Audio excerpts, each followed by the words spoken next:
तो बेटा हम कर रहे हैं ग्रेविटेशन, ठीक है। ग्रेविटेशन चैप्टर चल रहा है और ग्रेविटेशन चैप्टर में ये है लेक्चर नंबर 6, ठीक है। Lecture number 6।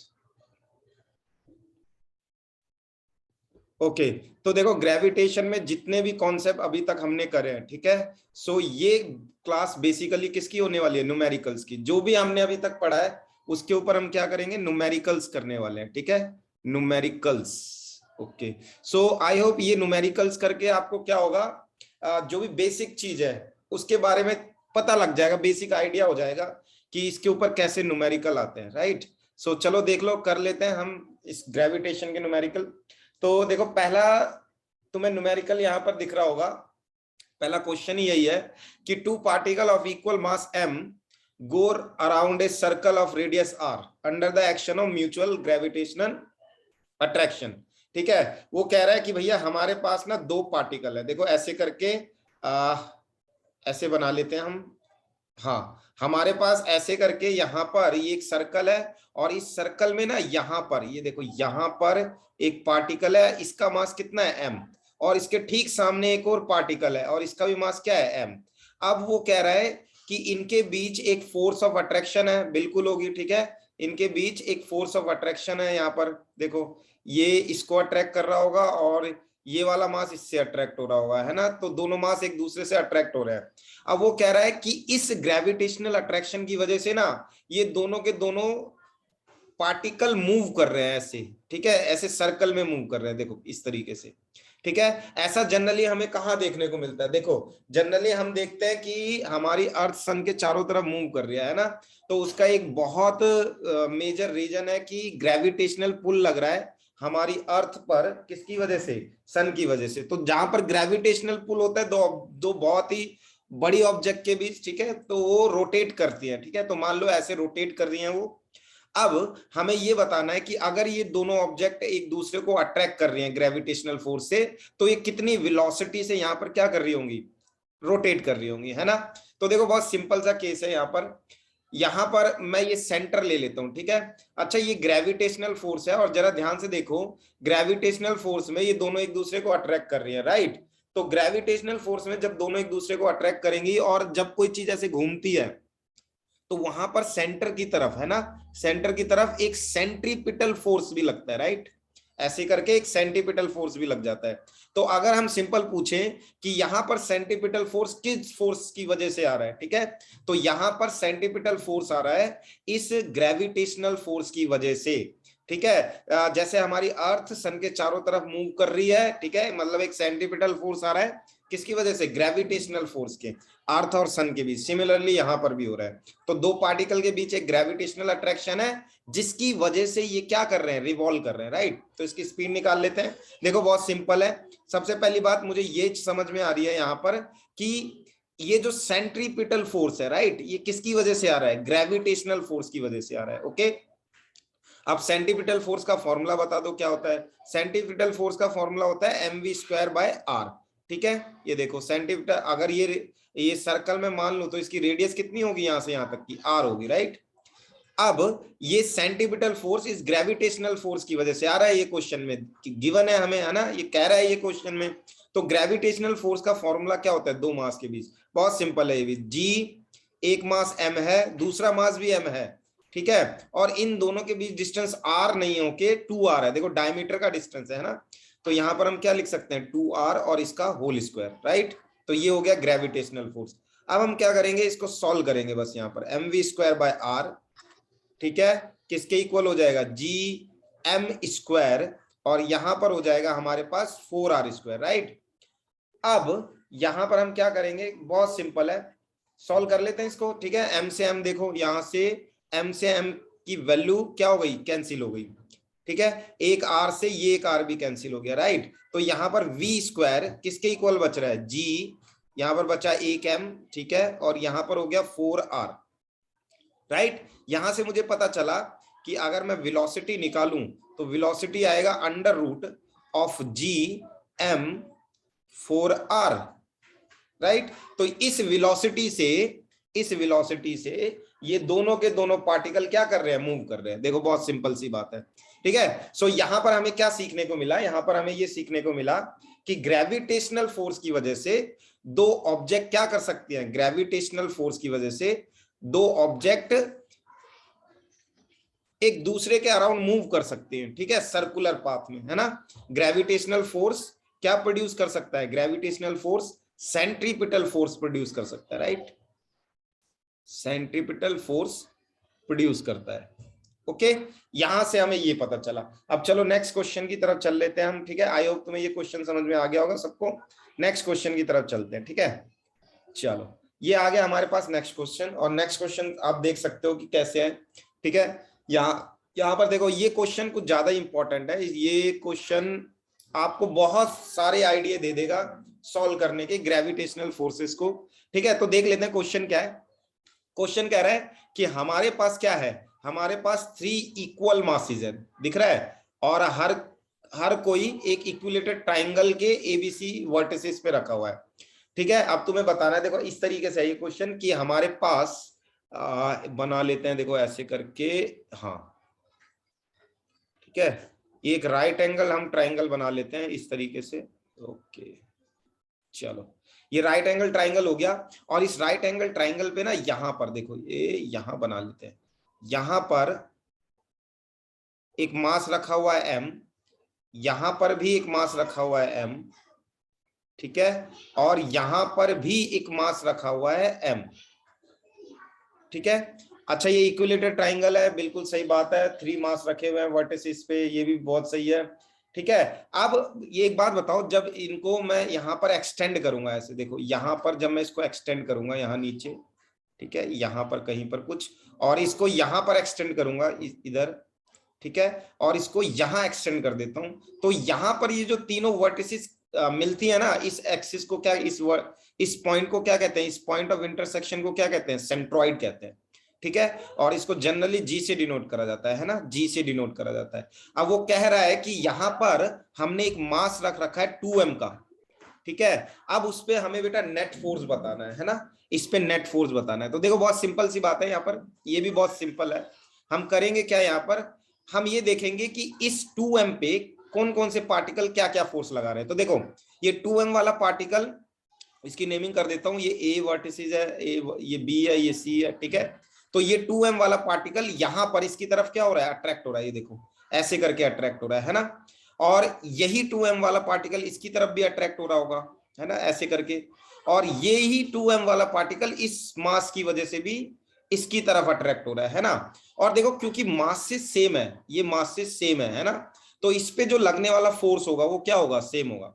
तो अगर मैं कह दूं ये फोर्स F है, तो ये फोर्स कितना होगा, F होगा, और ये भी फोर्स कितना होगा, F होगा, राइट। ऐसे करके हम सॉल्व करेंगे। अब उसने पूछा है कि what is the force acting on a mass 2m place at the centroid of the triangle, ये 2m पे नेट फोर्स कितना होगा। तो देखो इसको सॉल्व करने के ना 2 तरीके हैं, इसका सॉल्यूशन में 2 तरीके हैं, ठीक है। इसके सॉल्यूशन को 2 तरीकों से कर सकते हैं। पहला, हम इसको मैग्नीट्यूड के बेसिस पे कर सकते हैं, ठीक है, on the basis of magnitude, on the basis of magnitude, magnitude, right. Magnitude के बेसिस पे कैसे होगा ये, तो देखो इसमें ना सिर्फ हमें मैग्नीट्यूड से डील करना है। अच्छा, ये जो यहां से यहां तक की डिस्टेंस है ना, ये वाली डिस्टेंस तुम्हें दिखा देता हूं, ये जो डिस्टेंस है, ये हमारे पास डिस्टेंस है कितना, 1 मीटर, ठीक है, ये 1 मीटर की डिस्टेंस है, ये भी 1 मीटर की डिस्टेंस है यहां से यहां तक, राइट, और ये भी 1 मीटर की ही डिस्टेंस है यहां से यहां तक, ओके। तो यहां पर अगर मैं इसका फ्री बॉडी डायग्राम बनाऊं, तो फ्री बॉडी डायग्राम में मुझे कुछ ऐसा दिखेगा, ठीक है। ये जो 2m है, यहां पर जो 2m है, ये 2m 3 फोर्सेस इस पर एक्ट कर रहे हैं, ठीक है।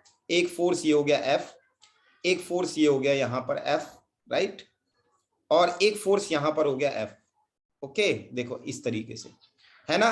अब क्योंकि इक्वल फोर्स है, अगर और ये पूरा एंगल 360 डिग्री का होता है, पूरा एक राउंड सर्कल, तो अगर मैं पूछूं ये एंगल कितने का होगा, तो डेफिनेटली ये 120 डिग्री होगा, है ना, ये भी 120 डिग्री होगा, और ये भी 120 डिग्री होगा, ओके। और अगर मैं पूछ लूं ये फोर्स कितना होगा, इस फोर्स का मैग्नीट्यूड कितना होगा, तो देखो फोर्स का मैग्नीट्यूड तो बहुत सिंपल है, ठीक है।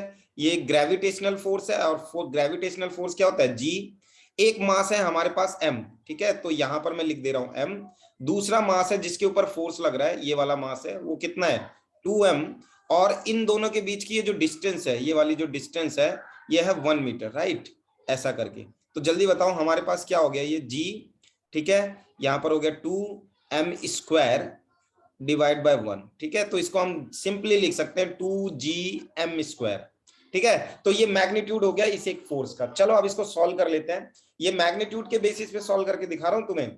अच्छा, सबसे पहले हम क्या करेंगे, सबसे पहले हम कर लेते हैं इन दोनों फोर्सेस को सॉल्व, है ना। इन दोनों फोर्सेस का मैग्नीट्यूड तो इक्वल है, इसके इक्वल है, ठीक है, 2gm स्क्वायर के इक्वल, और इन दोनों के बीच का एंगल कितना है 120 डिग्री। तो चलो इसको सॉल्व करते हैं, हाँ इसको सॉल्व कर लेते हैं। तो देखो क्या हो जाएगा हमारे पास एफ नेट, ठीक है, एफ नेट अगर निकालेंगे इन दोनों का तो क्या हो जाएगा, देखो एक ऐसा करके फॉर्मूला होता है हमारे पास, है ना, एफ का स्क्वायर, दूसरा फोर्स भी एफ है तो एफ का स्क्वायर 2f, और दूसरा भी फोर्स एफ है, ठीक है, कॉस, इन दोनों के बीच कितना एंगल है बताओ, दोनों के बीच कितना एंगल है यहाँ 120, तो कॉस 120 हम यहाँ पुट कर देंगे, है ना, कॉस 120। अब बहुत से बच्चों को यही नहीं पता होगा कि कॉस 120 कितना होता है, राइट। सो देखो कॉस 120 निकालने का बहुत सिंपल तरीका है, कॉस 120 का मतलब होता है कॉस 180 माइनस 60, राइट, और कॉस 120 का मतलब ये भी होता है कि ये सेकंड क्वाड्रेंट में लाई कर रहा है, सेकंड क्वाड्रेंट में कॉस की वैल्यू क्या होती है माइनस, तो ये माइनस कॉस 60 लिखा जा सकता है इसको, ठीक है। याद रखना जब भी 180 डिग्री होता है तो ये फंक्शन चेंज नहीं होता, और इसको हम ऐसे भी लिख सकते हैं, ठीक है। सो माइनस कॉस 60 कितना होता है, ये होता है 1/2 के, ठीक है, तो माइनस 1/2 इसका एंगल होगा। चलो इसको पुट करके देखते हैं, तो ये हो जाएगा एफ स्क्वायर, ठीक है, 2f स्क्वायर, और यहाँ पर 120 की जगह आ जाएगा हाफ, इससे ये वैल्यू कैंसिल हो जाएगी। बताओ क्या हो जाएगा, ये हो जाएगा F square plus F square, ठीक है, माइनस एफ स्क्वायर, ये वाला माइनस यहाँ आ जाएगा आगे, एक एफ स्क्वायर से एक एफ स्क्वायर कैंसिल, अंदर बचेगा एफ स्क्वायर, राइट, तो यहां पर बचा हमारे पास एफ, ठीक है। तो देखो इस चीज को मैं ऐसा भी लिख सकता हूं, कैसा लिख सकता हूं कि इन दोनों को सॉल्व करोगे तो बीच में एक एफ नेट आएगा, और वो भी किसके इक्वल आएगा, वो भी एफ के ही इक्वल आएगा, क्योंकि ये मैंने प्रूव कर दिया। यहां पर देखो जो एफ नेट आ रहा है उन दोनों का, वो किसके इक्वल आ रहा था, एफ के इक्वल आ रहा है, राइट। सो यहां पर अब मुझे ये कुछ इस तरीके से दिखना चाहिए कि एक फोर्स ऊपर लग रहा है, ठीक है, जो कितना है एफ, और इन दोनों को सॉल्व करके भी जो नेट आया है वो कितना आ रहा है एफ, इस डायरेक्शन में। तो आपको नहीं लगता कि ये दोनों फोर्स एक दूसरे को कैंसिल कर देंगे, है ना। तो जल्दी बताओ एफ नेट कितना आ गया यहाँ पर, तो इस पॉइंट पे जहां पर 2m रखा हुआ था, ठीक है, यहां पर एफ नेट कितना आ जाएगा 0, ओके, ये कहीं नहीं मूव करेगा, ठीक है। तो एक तरीका तो ऐसे है, देखो ये है मैग्नीट्यूड के बेसिस पे करने का तरीका, ठीक है, लेकिन इसको दूसरे तरीके से भी करा जा सकता है। दूसरे तरीके से कैसे करेंगे, हम वेक्टर फॉर्म में इसको कन्वर्ट कर लेते हैं, ठीक है, इन सारे फोर्सेस को वेक्टर फॉर्म में लिख लेते हैं, और वेक्टर फॉर्म में लिख लेंगे तो ये 2 मिनट का खेल है, ठीक है, देख लेते हैं, चलो इसको भी देख लेते हैं।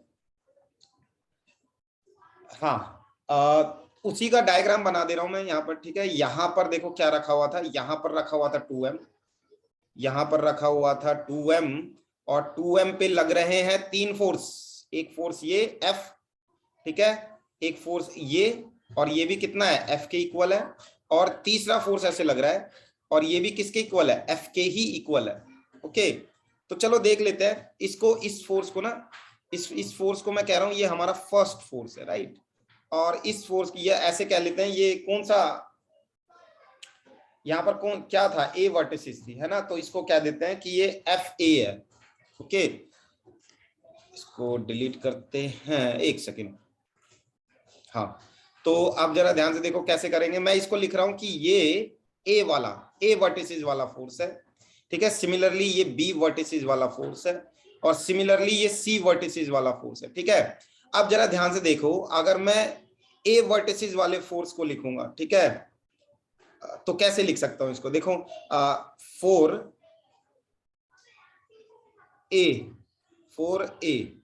ठीक है। ए वाले के लिए बताओ कैसा फोर्स लग रहा है, ध्यान से देखना, ये एक फोर्स लग रहा है, ठीक है, ऐसे करके लग रहा है। अब जल्दी बताओ, अगर तुमने कभी भी डायग्राम बनाया होगा, कार्टेशियन प्लेन बनाया है ना, आई होप तुमने बनाया होगा, तो बेटा इस डायरेक्शन में क्या होता है, इस डायरेक्शन में होता है एक्स एक्सिस, और जहां एक्स एक्सिस होता है वहां क्या होता है, आई कैप होता है, ठीक है, क्या होता है, आई कैप। तो यहां हो जाएगा आई कैप हमारा, और इस डायरेक्शन में, ये डायरेक्शन होती है वाई की डायरेक्शन, राइट, वाई की डायरेक्शन होती है, और वाई की डायरेक्शन में होता है जे कैप। ओके, तो मैं ऐसे लिख सकता हूं कि force exerted by vertices A is nothing but F, और एफ किस डायरेक्शन में लग रहा है, जे कैप की डायरेक्शन में। ठीक है, तो ये हो गई हमारी फर्स्ट इक्वेशन। ठीक है, this is our first equation. Similarly अब हम देखेंगे कि बी को कैसे लिखा जाता है और सी को कैसे लिखा जा सकता है, राइट। चलो देख लेते हैं, बहुत सिंपल है। फोर पॉइंट बी, ठीक है, बी पॉइंट के लिए देख लेते हैं। अब देखो बी पॉइंट के लिए ना बहुत सिंपल है, हमें जरा ध्यान से देखना। बी पॉइंट पे ना ऐसा करके दे रखा है, ठीक है, ऐसा करके वेक्टर दे रखा है, ये वाला एफ। ठीक है, अब याद रखना फिजिक्स में ना कोई भी चीज इंक्लाइन नहीं होनी चाहिए। अगर आप वेक्टर के टर्म में लिख रहे हो तो आप इसको रिजोल्व करके एक्स और वाई के टर्म्स में लाओ। ठीक है, एक्स और वाई के टर्म्स का मतलब क्या है, बहुत सिंपल है, इसको इधर स्प्लिट करना है एक पार्ट।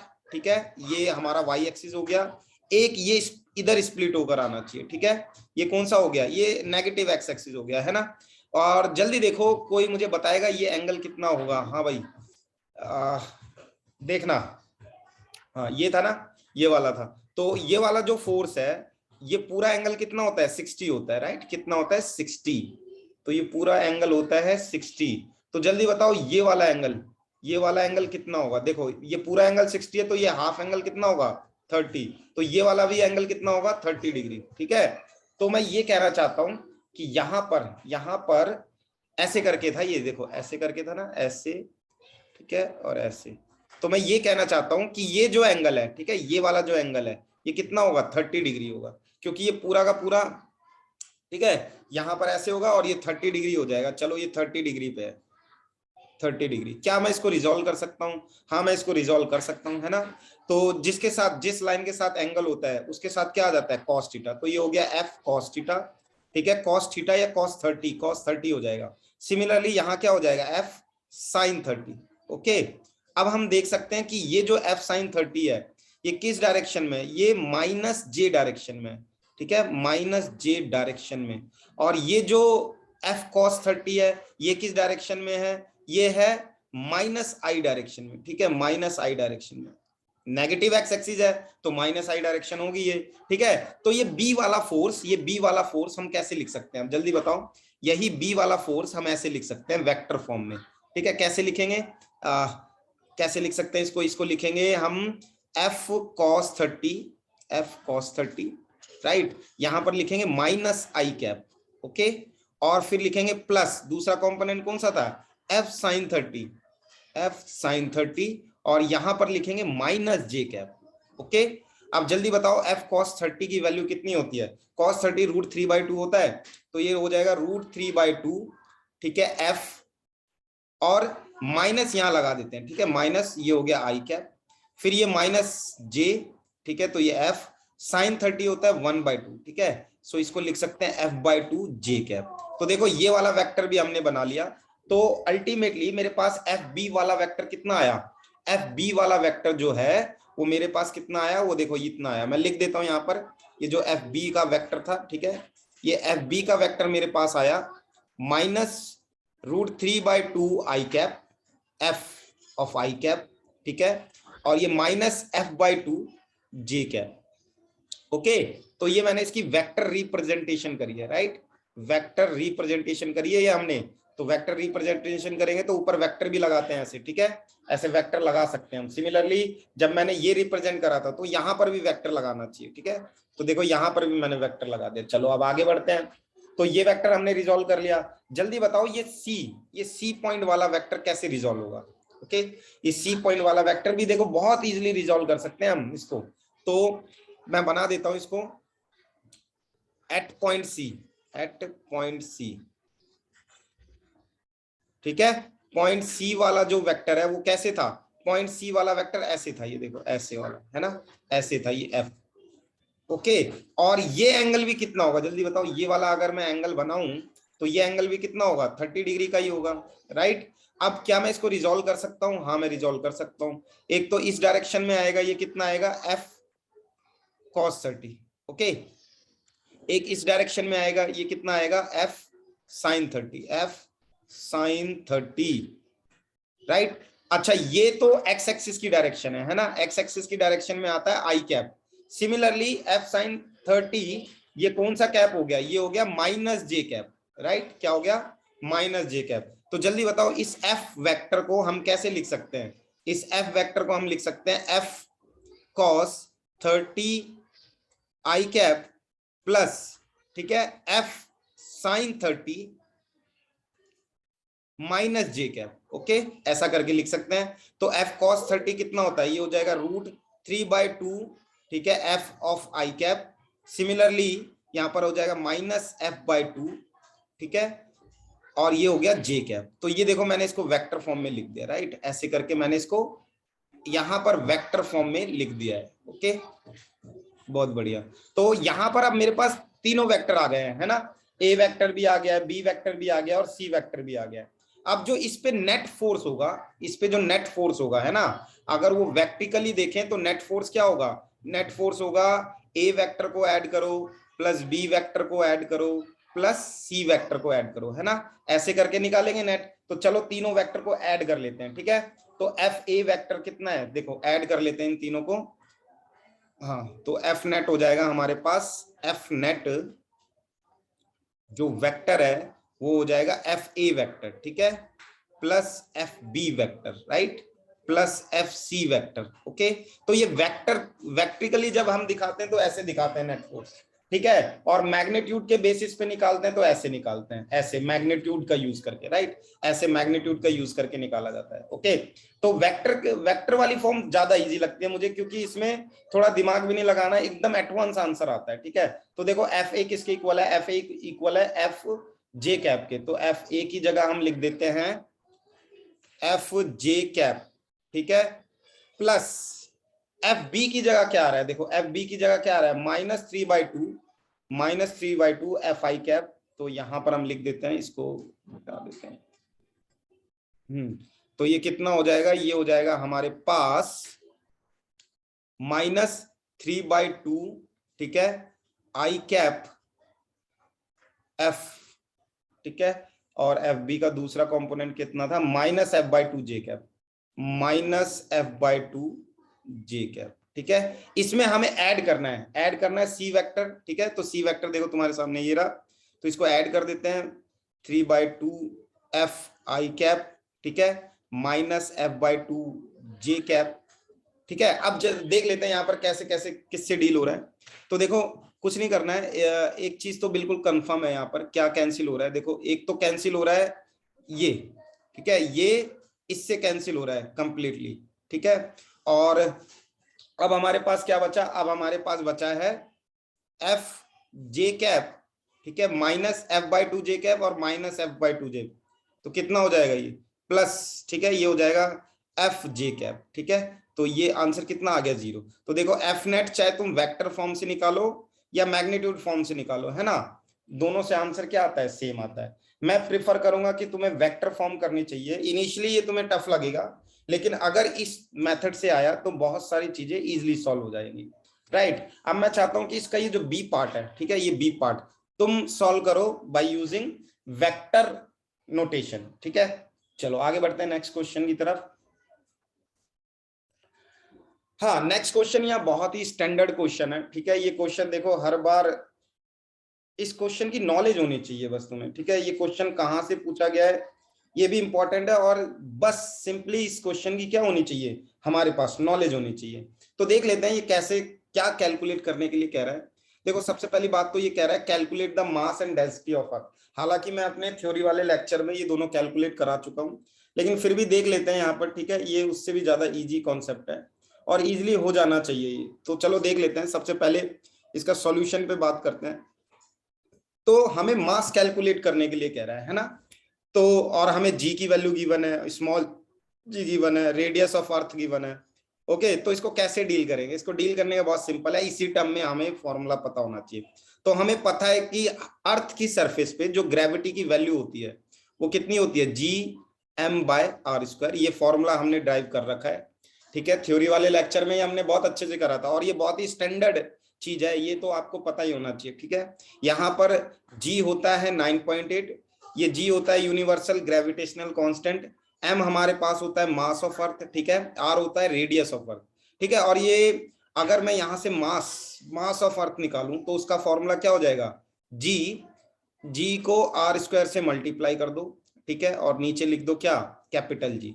तो अगर मैं इसको सॉल्व कर दूं तो मेरे पास मास ऑफ अर्थ आ जाना चाहिए, देखो इस तरीके से, ठीक है। तो चलो देख लेते हैं कितना आता है ये मास ऑफ अर्थ अगर मैं निकाल रहा हूं तो जी की वैल्यू कितनी है 9.8, ठीक है। आर की वैल्यू कितनी गिवन है, देखो इसने दे रखी है 3.67 इंटू 10 की पावर ये होता है हमारे पास 6, ठीक है, 6400 किलोमीटर के आसपास होती है ना, तो अप्रोक्स यही होगा वो, ठीक है, इतने का square divide by capital G की वैल्यू है हमारे पास 6.67 इंटू 10 की पावर -11, ठीक है। जब हम इसको सॉल्व करेंगे तो हमारे पास रफली आंसर कितना आना चाहिए, 6 इंटू 10 की पावर 24 kg, इतना आना चाहिए, ठीक है। तो अर्थ का मास देखो कितना हैवी होता है, लगभग 10 की पावर 24 kg के अप्रोक्स होता है, ठीक है। तो ये बात हमेशा आपको क्या करनी है, याद रखनी है, राइट। आई होप तुम्हें ये समझ में आ गया होगा। नेक्स्ट बढ़ते हैं, नेक्स्ट क्या कह रहा है, calculate mass and density of the अर्थ, ठीक है। तो डेंसिटी कैसे निकाली जा सकती है बालक, ये डेंसिटी कैसे फाइंड आउट करी जा सकती है, तो देखो बहुत सिंपल है, ये भी केस बहुत सिंपल है। अगर मैं पूछूं कि मास का फॉर्मूला क्या होता है ना, मास का फॉर्मूला, तो तुम कहोगे वॉल्यूम, ठीक है, volume into density, right, into density. तो डेंसिटी का फॉर्मूला यहां पर क्या हो जाएगा, डेंसिटी का फॉर्मूला हो जाएगा मास बाय वॉल्यूम, है ना। अब अर्थ तो स्फेरिकल है और हम मास निकाल चुके हैं अर्थ का मास लगभग 6 इंटू 10 की पावर 24 kg के आसपास होता है, ठीक है। और वॉल्यूम ऑफ अर्थ क्योंकि स्फेरिकल है तो 4/3 पाई आर क्यूब। अब रेडियस कितनी होती है, रेडियस देखो वो गिवन ही थी हमें, ठीक है, 6.37 इंटू 10 की पावर कितना 6, इसका क्यूब। अब जब हम इस पूरे को सॉल्व करेंगे तो हमारे पास डेंसिटी कितनी आएगी, हमारे पास डेंसिटी आएगी 5.5, ठीक है, इंटू 10 की पावर 3 kg पर मीटर क्यूब, ठीक है, इतना आ जाएगा। सॉल्व करके देख लेना इसको। तो कहने का मतलब क्या था, यहाँ पर क्या हमने सीखा, यहाँ पर हमने सिर्फ ये सीखा कि ग्रेविटी के फॉर्मूले से मास निकाला जा सकता है ना, इसलिए कैलकुलेशन ऑफ ग्रेविटी बहुत इंपॉर्टेंस रखता है, इसीलिए हमें पेंडुलम वाले एक्सपेरिमेंट कराए जाते हैं, ठीक है, लैब में। चलो अब आगे बढ़ते हैं नेक्स्ट। अब देखो यहाँ पर हमें एक अब डिफरेंट टाइप के क्वेश्चन करने हैं, क्योंकि देखो मैंने थ्योरी में क्या कराया था, मैंने थ्योरी में तुम्हें ये बता दिया था कि अगर एक पार्ट, अगर हम ऊपर जा रहे हैं तो ग्रेविटी कम होती है ना, और नीचे जाते हैं तो भी ग्रेविटी कम होती है। तो इस टाइप के क्वेश्चन को कैसे डील करेंगे, वो कह रहा है if the radius of the earth were to sink by 1%, ठीक है, रेडियस ऑफ अर्थ 1% क्या कर जाए, डिक्रीज कर जाए, और इसका मास क्या रहे, सेम रहे, तो बताओ एक्सीलरेशन ऑफ ग्रेविटी पे क्या असर पड़ेगा, है ना। तो सबसे पहले अगर मैं इसका सॉल्यूशन लिख रहा हूं तो मैं इंफॉर्मेशन लिख लेता हूं कि मुझे गिवन क्या क्या है, राइट। तो मुझे गिवन है कि मास जो है वो आफ्टर सिंक क्या बना रहेगा, कांस्टेंट बना रहेगा, मास पे तो कोई फर्क नहीं पड़ रहा है, ठीक है। अच्छा, रेडियस 1% क्या हो गई है, डिक्रीज हो गई है, तो जो फाइनल रेडियस है वो क्या आई होगी, डेफिनेटली इनिशियल रेडियस में से 1% ऑफ द रेडियस डिक्रीज हो गई है, तो माइनस करना पड़ेगा वो, ठीक है। तो बताओ ये कितना आ जाएगा, ये आ जाएगा आर, ठीक है। 1% कैसे लिखते हैं, ऐसे इंटू आर, तो ये हो जाएगा आर 0.01 ऑफ आर, ठीक है, और इसको करेंगे तो ये आ जाएगा 0.99 ऑफ आर, ठीक है। तो आर फाइनल जो है हमारे पास कितनी आ रही है, 0.99 ऑफ आर, ऐसा, ठीक है। अब यहां पर हमसे पूछ रहा है बताओ ग्रेविटी पे क्या असर पड़ेगा, तो अब हमें ग्रेविटी निकालना है। तो देखो पहले समझ लेते हैं इस चीज को, जब हमारे पास अर्थ थी पूरे आर रेडियस की, ठीक है, जब हमारे पास अर्थ थी पूरे के पूरे आर रेडियस की, तब ग्रेविटी का फॉर्मूला क्या आता था, ग्रेविटी का फॉर्मूला आता था gm divide by capital R square, और जब इसको सॉल्व करते हैं तो हमारे पास 9.8 के अप्रोक्स आता था, है ना। लेकिन अब उसने कहा है कि ये कितना श्रिंक हो गया है, ये श्रिंक हो गया 1%, ठीक है, इसका 1% क्या हो गया, श्रिंक हो गया है। अब बताओ ग्रेविटी पे क्या असर पड़ेगा, तो कुछ नहीं करना, यही फॉर्मूला लगाना है यहाँ पर, ठीक है। तो जी इनिशियल हमारे पास ये था, जी फाइनल जब मैं लिखूंगा, जी फाइनल तो उसमें मैं लिखूंगा जी, ठीक है, क्योंकि देखो ये है ग्रेविटेशनल कांस्टेंट और इस पे कोई असर नहीं पड़ने वाला। क्वेश्चन में कह रखा है कि मास पे भी कोई असर नहीं पड़ेगा, मास कांस्टेंट रहेगा, लेकिन रेडियस क्या हो जाएगी, रेडियस इतनी रह जाएगी फाइनल वाली। ठीक है, तो जल्दी बताओ इसको कैसे सॉल्व करेंगे। तो जी की वैल्यू तो तुम जानते हो 6.67 इंटू 10 की पावर -11, ठीक है, और मास कितना था 6 इंटू 10 की पावर 24 kg। ठीक है, ये तो हम निकाल ही चुके थे। और आर फाइनल यहाँ पर क्या आएगा, आर फाइनल 0.99 ऑफ आर। ठीक है, ऐसा भी लिख सकते हो या तो इसको सिंपल ऐसा भी लिख के छोड़ सकते हो कि जीएफ जो हमारे पास आ रहा है वो जीएम बाय, ठीक है, आर एफ की वैल्यू डाल सकते हो 0.99 ऑफ आर स्क्वायर। ठीक है, इस पूरे का स्क्वायर ये आ रहा है स्क्वायर, राइट। अब ये हमारे पास हो गई इक्वेशन फर्स्ट। ठीक है, और ये वाली इक्वेशन जो मैं कह रहा था पहले, जब कोई श्रिंक नहीं हुआ था, तो इक्वेशन ये हो गई सेकंड। ठीक है, कुछ नहीं करना, इसको इससे डिवाइड कर दो। ठीक है, इनिशियल वाली ग्रेविटी क्या थी जी, और उसका फॉर्मूला क्या था GM by capital R square, right. तो बताओ किससे क्या कैंसिल हो गया, इस जीएम से जीएम ये कैंसिल हो गया। अब हमारे पास क्या बचा, यहाँ पर हमारे पास बचा जीएफ बाय जी। ठीक है, किसके इक्वल होगा ये, R square divide by 0.99 of R और इसका स्क्वायर। ओके, सो यहां पर अब हम अगर जीएफ निकालेंगे तो जल्दी बताओ जीएफ क्या आना चाहिए, जीएफ आना चाहिए जी। ठीक है, आर स्क्वायर से आर स्क्वायर यहां पर कैंसिल होगा, तो आर स्क्वायर ये हो गया और ये हो जाएगा 0.99। ठीक है, 0.99 इंटू आर स्क्वायर यही होगा। ठीक है, जब इसको एक्सपेंड करेंगे तो यही आएगा नीचे, तो आर स्क्वायर से आर स्क्वायर कैंसिल हो गया। ठीक है, तो जी की वैल्यू जो हो गई वो कितनी आएगी, वो आएगी 0.99 इंटू 0.99। और जब आप इसको सॉल्व कर लोगे, ठीक है, जब आप इसको सॉल्व कर लोगे तो ये आएगा 1.02 ऑफ जी। ठीक है, इतना आ जाएगा, मतलब जी फाइनल हमारे पास कितना आ गया 1.02। अच्छा जल्दी बताओ जी इनिशियल कितना था, जी इनिशियल जी के इक्वल था, है ना, जी इनिशियल जी के इक्वल था। तो जल्दी बताओ चेंज कितने का आया, डेल्टा जी चेंज कितने का आया, तो चेंज आया हमारे पास 0.02 ऑफ जी। ठीक है, तो अगर मैं इसको परसेंटेज में देखूं तो कितना परसेंट इंक्रीज हो रहा है, तो परसेंटेज निकालने के लिए कुछ नहीं करते, डिवाइड करते हैं जी से। ठीक है, तो जी से जी ये कैंसिल हो जाएगा, तो और इंटू करते हैं 100 से। ठीक है, ये रिलेटिव आ गया, ये रिलेशन आ गया रिलेटिव। अब इसको 100 से मल्टीप्लाई कर दो तो 0.2 इंटू 100। ठीक है, तो ये बताओ कितना आ गया, ये आ गया 2%। तो 2% की ग्रेविटी में क्या आ जाएगा, चेंज आ जाएगा। 2% ग्रेविटी क्या हो जाएगी, इंक्रीज हो जाएगी अगर हमारी अर्थ श्रिंक हो जाए 1%। ठीक है, तो ये भी बहुत ही अच्छा क्वेश्चन था। आई होप आपको ये समझ में आया होगा और आपको प्रैक्टिस भी करनी चाहिए इसकी। ओके, इसकी प्रैक्टिस करनी चाहिए। चलो अब नेक्स्ट क्वेश्चन की तरफ बढ़ते हैं। नेक्स्ट क्वेश्चन भी बहुत अच्छा क्वेश्चन है। ठीक है, इसमें तो हमें क्या करना है,